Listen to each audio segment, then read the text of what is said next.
ورحمۃ اللہ تعالی وبرکاتہ۔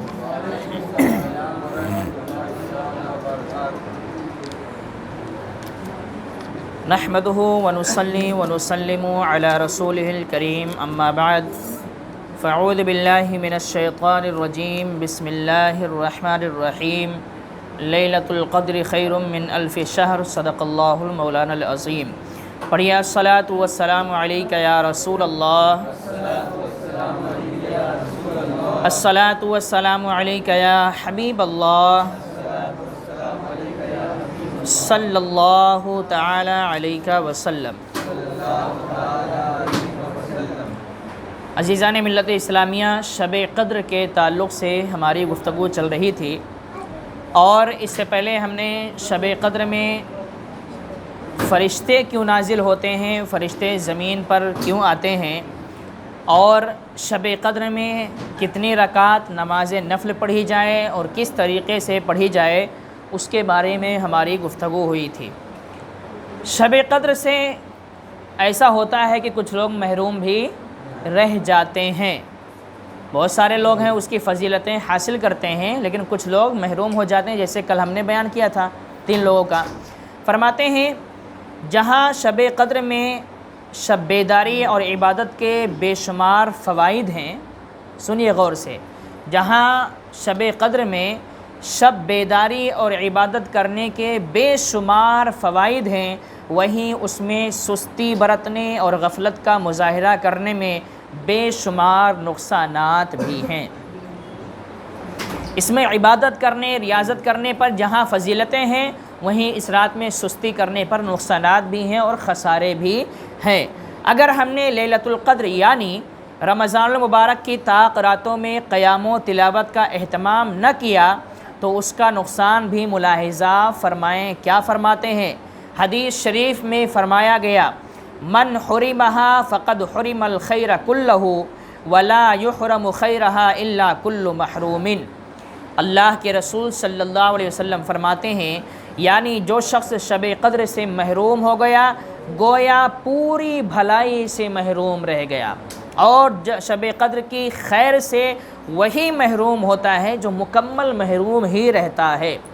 شب قدر سے جو محروم ہوا گویا کہ اس کو اب کوئی بھلائی نہیں ملنے والی ہے، اور فرماتے ہیں شب قدر میں محروم وہی ہوتا ہے جو ہر بھلائی سے آلریڈی محروم ہوتا چلا آتا ہے۔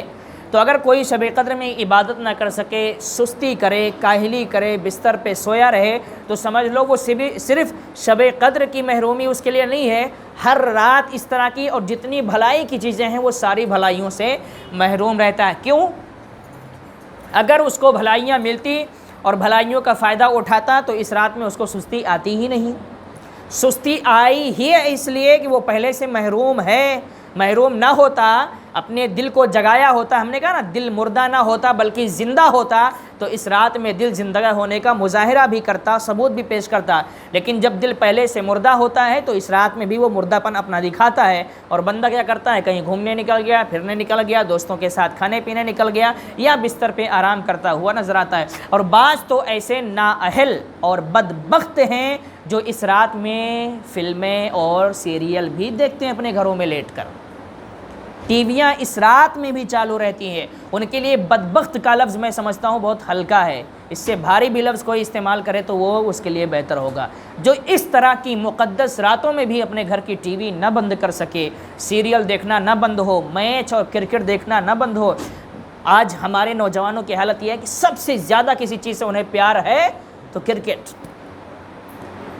میچ کہاں کس کا ہو رہا ہے، کس سے ہو رہا ہے، دن رات بلکہ پوری رات ٹیم بنا کر دیکھتے ہیں، اور پوری رات دیکھنے کے بعد جب فائنل ہو جاتا ہے فلاں جیتا فلاں ہارا، اس کے بعد اپنی ٹیم جیتی تو چہرہ نظر آتا ہے مسکراہٹ، نہیں تو مرجھائے ہوئے، ایسا لگتا ہے یا اللہ کوئی اپنے خاندان کا انتقال کر گیا ہے۔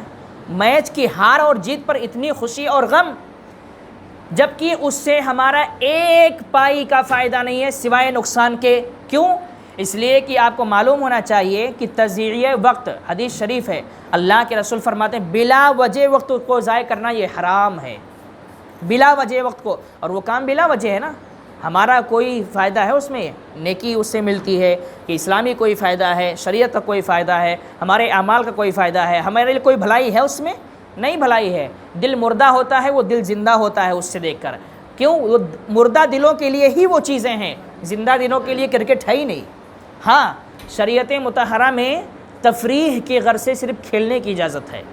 تفریح مطلب آدمی کہتے ہیں نا کہ تھوڑا سا ماحول اچھا ہو جائے، ٹینشن میں رہتا ہے تو گھومنے پھرنے نکل گیا، اس کی غرض سے بغیر کسی شرط کے کھیلنے کی اجازت ہے کہ کھیل کے اپنا دل تھوڑا سا راحت محسوس کر لو، سکون محسوس کر لو۔ اور وہ بھی اگر شرائط رکھ دی گئی ہم ہارے، کوئی بھی ہارے گا تو اتنا دینا پڑے گا، تو وہ بھی جوا ہو جاتا ہے، حرام۔ صرف دونوں ٹیمیں اس لیے کھیلیں کہ بھائی سب کا مقصد ایک ہے کہ تھوڑا سا کیا ہے، بہت تھکے ہوئے ہیں، ہارے ہوئے ہیں، یا کام کر رہے تھے ٹینشن میں ہیں، تو چلو تھوڑا سا کھیل کے دل کو تفریح دے دیتے ہیں۔ اس مقصد سے اگر کوئی کرکٹ کھیلتا ہے تو اس کے لیے جائز ہے، دیکھنے کی اجازت تو کسی کو نہیں ہے۔ لیکن آج کیا ہوتا ہے، 24 گھنٹے جب تک فائنل نہیں ہو جاتا، جب تک لوگ لگے رہتے ہیں، کھانا پینا سب بھول جاتے ہیں۔ اور ہم نے تو یہاں تک دیکھا ہے کہ ٹی وی کا انتظام نہیں ہوتا ہے، بیچارے پورے جو 2-4 لوگ 10 لوگ مل کے ٹی وی کا انتظام کرتے ہیں، صرف اس لیے کہ انہیں کرکٹ دیکھنا ہے۔ میرے دوستو، یہ چیزیں، یہی چیزیں ہیں جو دلوں کو مردہ کرتی ہیں، تو شب قدر میں محرومی حاصل رہتی ہے۔ یہی سب چیزیں ہیں جس پر ہم دل لگا دیتے ہیں تو دل ہمارا وہی چاہتا ہے، کرکٹ جیسا ہی مزہ چاہتا ہے، پھر شب قدر کی فضیلت والا مزہ اس کو نہیں مزہ آتا ہے، اس سے اس کو فائدہ ہی نہیں ملتا ہے، لذت ہی نہیں ملتی ہے۔ لیکن جو دل زندہ رہتا ہے ایمانی جذبے سے، وہ شب قدر جیسی راتوں کو تلاش کرتا ہے کہ کاش ایسی راتیں بار بار آتی رہیں اور ملتی رہیں، اور ہمارا دل اس سے مسرور ہوتا رہے، خوش ہوتا رہے۔ لیکن جب دل مردہ ہو جاتا ہے تو شب قدر ایک نہیں ہزاروں شب قدر آ جائیں تو بھی بندے کو کوئی احساس نہیں ہوتا۔ خیر، حضور صلی اللہ علیہ وسلم نے فرمایا جو اس رات سے محروم، گویا کہ وہ ہر طرح کی بھلائی سے محروم ہو گیا۔ حدیث شریف سے واضح ہو گیا کہ شب قدر میں غفلت نہیں برتنی چاہیے، بلکہ اپنے آپ کو عبادت کے لیے خوب تیار کرنا چاہیے، کیونکہ اللہ کریم چند گھنٹوں کی عبادت کے عوض اپنے محبوب صلی اللہ علیہ وسلم کے صدقہ و طفیل 1000 مہینوں کی عبادت سے زیادہ ثواب عطا فرماتا ہے۔ شب قدر کی رات جو ہے کتنے گھنٹے کی ہوتی ہے؟ چند گھنٹے ہی تو ہیں، لیکن چند گھنٹے کی عبادت 1000 مہینوں سے بڑھ جائے، اس سے زیادہ فضیلت کی کیا چیز ہو سکتی ہے؟ اور کیا انعام چاہیے ہمیں کہ ہم چند گھنٹے عبادت کریں تو ہزاروں سال کی عبادت ملے، اور وہ 400 سال صرف ایک جگہ بیٹھ کر اللہ کی عبادت ہی میں لگے رہے موسیٰ علیہ السلام کی قوم کا فرد، تو اس کو 400 سال ہی کی عبادت کا ثواب ملتا ہے۔ لیکن ہم ایک رات کریں تو 1000 سال، 1000 مہینے کی عبادت کا ثواب ملتا ہے۔ اس سے زیادہ فضیلت اور نہیں مل سکتی، اور یہ بھی ملتا ہے تو صرف اس لیے امت محمدیہ ہونے کی وجہ سے۔ یہ صدقہ ہے، یہ احسان ہے حضور کا کہ حضور نے اپنی امت میں ہمیں قبول فرمایا ہے کہ ہم سب سے افضل بن گئے، اور سب سے زیادہ ثواب بھی ہمیں ملا کرتا ہے۔ اس لیے کم نصیب ہے وہ شخص جو چند گھنٹے بھی اپنے رب کے حضور عبادت کے لیے قربان کرنے کو تیار نہ ہو۔ ظاہر سی بات ہے بد نصیب ہی مانا جائے گا۔ اللہ نے اتنا اچھا موقع دیا ہے اور اس موقع کا فائدہ بھی نہ اٹھا کے صرف لفاظی میں، گپ شپ میں ادھر ادھر بیٹھ کر ٹائم گزار دے، تو اس سے بڑا بد نصیب کوئی اور نہیں ہو سکتا۔ اگلی امتوں کی عمریں زیادہ ہوتی تھیں، ہے نا؟ امت محمدیہ سے پہلے کی جتنی بھی امتیں آئی ہیں سب کی عمریں لمبی لمبی ہوا کرتی تھیں، اور وہ عبادت و ریاضت کی کثرت کرتے تھے۔ عمریں لمبی ہوتی تھیں تو ایسا نہیں سست تھے، وہ عبادت بھی بڑے شوق سے کیا کرتے تھے۔ اللہ عز و جل نے اس امت پر کرم فرمایا، یعنی امت محمدیہ پر کرم فرمایا کہ ان کو شب قدر عطا فرما دی، اور ایک شب قدر کی عبادت کا درجہ 1000 مہینوں کی عبادت سے زیادہ کر دیا۔ کم وقت اور محنت بھی کم، لیکن ثواب میں لمبی عمر والوں سے بھی زیادہ ثواب اور انعام و اکرام مل رہا ہے۔ اب کیا چاہیے؟ محنت بھی کم، عمر بھی کم ہے آپ کی، وقت بھی کم لگانا ہے، اور ثواب لمبی لمبی عمروں سے زیادہ آپ کو مل جانا ہے۔ اب اس سے زیادہ فضیلت کوئی ڈھونڈنے جائے گا تو میں سمجھتا ہوں قیامت تک بھی وہ نہیں پانے والا۔ کیوں؟ کیونکہ امت محمدیہ سے زیادہ فضیلت کسی قوم میں ہے ہی نہیں، کسی امت میں ہے ہی نہیں، تو ہم ڈھونڈیں گے کہاں؟ اور ظاہر سی بات ہے قیامت تک امت محمدیہ کے علاوہ کوئی امت اور پیدا ہونے والی ہے ہی نہیں، تو پھر ہم ڈھونڈیں گے کہاں یہ فضیلتیں؟ یہ فضیلت حاصل ہو گئی تو یہ قیامت تک یہ سلسلہ چلتا رہے گا۔ فرماتے ہیں صرف رحمت عالم صلی اللہ علیہ وسلم کے صدقہ و طفیل ہی ہے، اگر بندہ اس کے باوجود بھی غفلت برتے تو اس پر افسوس کے علاوہ کچھ نہیں کیا جا سکتا۔ لیلۃ القدر میں خوب عبادت و ریاضت کے ساتھ ساتھ اپنے اہل و عیال اور دوست و احباب کو بھی اس پر آمادہ کرو، یعنی خود عبادت کرو، اپنے بال بچوں سے، دوستوں احباب سے بھی کہو کہ بھائی یہ رات سونے کی نہیں ہے، یہ رات جاگ کر فالتو باتیں کرنے کی نہیں ہے، کچھ نہیں آتا ہے یار تو کم از کم سبحان اللہ تو آتا ہوگا، اتنا تو ہر مسلمان کو آتا ہے نا، وہ کیسا بھی مسلمان ہو اتنا تو آتا ہے، نہیں بھی آتا ہے تو ایک مرتبہ کوئی پڑھا دے گا تو آ جائے گا۔ پوری رات وہ بیٹھ کر صرف سبحان اللہ کہتا رہے، یہ معمولی تسبیح نہیں ہے، یہ بڑی خطرناک تسبیح ہے جو بروں کو اعلیٰ بنا دیتی ہے۔ صرف ایک مرتبہ کہنے سے اس کا مقام بلند ہوتا ہے، اور یہاں 100 مرتبہ کی تو فضیلت باقاعدہ بخاری شریف میں آئی ہوئی ہے۔ تو سبحان اللہ جو کہتے ہیں کہ ایک مرتبہ آدمی کہتا ہے تو ایک درخت جنت میں لگتا ہے، ایک محل اس کا بنتا ہے، اور 10 نیکیاں دی جاتی ہیں، اور 10 درجات اس کے بلند کیے جاتے ہیں، 10 گناہ مٹائے بھی جاتے ہیں ایک مرتبہ کہنے سے۔ تو اب کیا چاہیے، کیا چاہیے؟ اس کے علاوہ تو کچھ نہیں چاہیے نا، کرکٹ نہیں چاہیے، یہی چاہیے، اور یہی ہم کریں گے تو فائدہ ہمیں حاصل ہونے والا ہے۔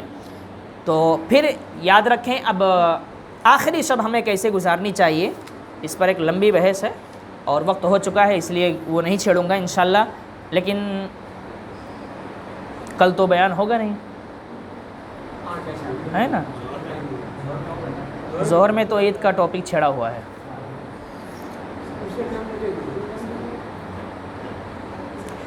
تقریباً شب قدر کی جو فضیلت ہے، جتنی چیزیں ہونی چاہیے وہ بیان ہو چکی ہیں۔ کہتے ہیں عمل کرنے والوں کے لیے قطرہ بھی دریا ہے، اور نہ عمل کرنے والوں کے لیے دریا بھی کچھ بھی نہیں ہے، سمجھ رہے ہیں نا؟ تو اگر آپ اور ہم عمل کرنا چاہیں تو اتنا ہم نے بہت سیکھ لیا، بہت سیکھا ہے، اور جس کو نہیں عمل کرنا ہے تو پھر اس کے لیے یہی نہیں ماہ رمضان کیسے گزاریں 10 مرتبہ سنا دیا جائے، یا پوری بہار شریعت گھول کر پلا دی جائے تو بھی اس کو اثر ہونے والا نہیں ہے۔ بہرحال اللہ رب العزت کی بارگاہ میں دعا ہے کہ پروردگار عالم ہم سب کو اس طرح کی مقدس راتوں میں زیادہ سے زیادہ عبادت کی توفیق عطا فرمائے، اور خلوص و للہیت کے ساتھ، دل لگی کے ساتھ اس طرح کی مقدس عبادتوں کی فضیلت و برکت ہم سب کو حاصل کرنے کی توفیق عطا فرمائے، بار بار ہم سب کو شب قدر عطا فرمائے، بار بار ہم سب کو رمضان المبارک کی سعادتیں عطا فرمائے۔ وما علینا الا البلاغ۔ السلام علیکم ورحمۃ اللہ وبرکاتہ۔